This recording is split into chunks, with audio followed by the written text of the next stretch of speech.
কলা আর দুধ দিয়ে চুলায় তৈরি ক্যারামেল পুডিং ভাপ দেওয়ার ঝামেলা ছাড়াই আজকে আমি এই পুডিংটা তৈরি করব। আর একেবারেই ভাপ দেওয়ার ঝামেলা ছাড়া আমি এই পুডিংটা তৈরি করব।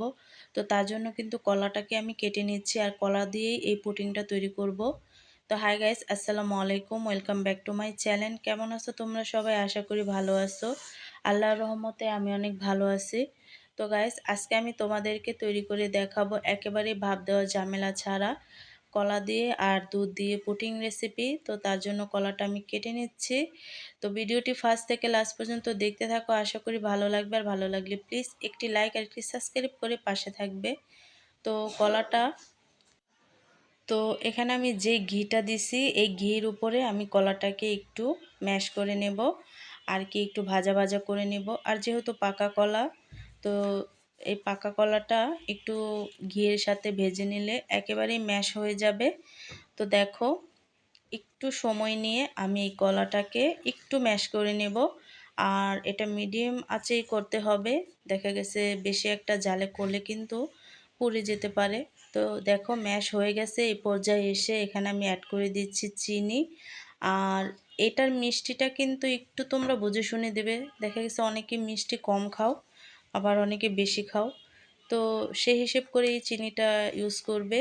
তো চিনিটা দেওয়ার পরে কিন্তু আমি কলাটাকে আরেকটু ভেজে তারপরে কিন্তু এখানে আমি পুডিংটা তৈরি করার জন্য পুডিং তৈরি করার জন্য এখানে আমি চিনি দিয়ে দিছি আর দিয়ে দিছি দুধ।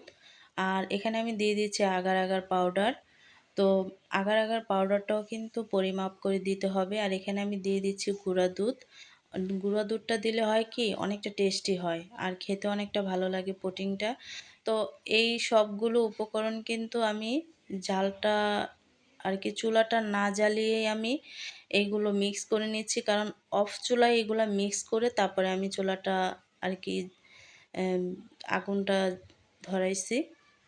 তো ধরানোর পরে কিন্তু দেখো অনেকটা বলক চলে আসছে। আর এই পুডিংটা কিন্তু একেবারে নাড়তে নাড়তে এমনিতেই ঘন হয়ে যাবে। আর এখানে আমি দিয়ে দিচ্ছি, তো বলক চলে আসার পরে এখানে আমি অ্যাড করে দিছি ম্যাশ করে রাখা কলা। আর কলাটা দেওয়ার পরে কিন্তু একটু অনবরত নেড়ে চেড়ে তারপরে কিন্তু এই দুধটাকে একটু ঘন করে নিতে হবে। আর দুধটা এমনিতেই কিন্তু ঘন হয়ে যাবে নাড়তে নাড়তে। তো আমি অনবরত নেড়ে নিছি আর দুধটা অনেকটা ঘন হয়ে গেছে। এই পর্যায়ে এসে আমি ঢেলে দিচ্ছি যেই মূল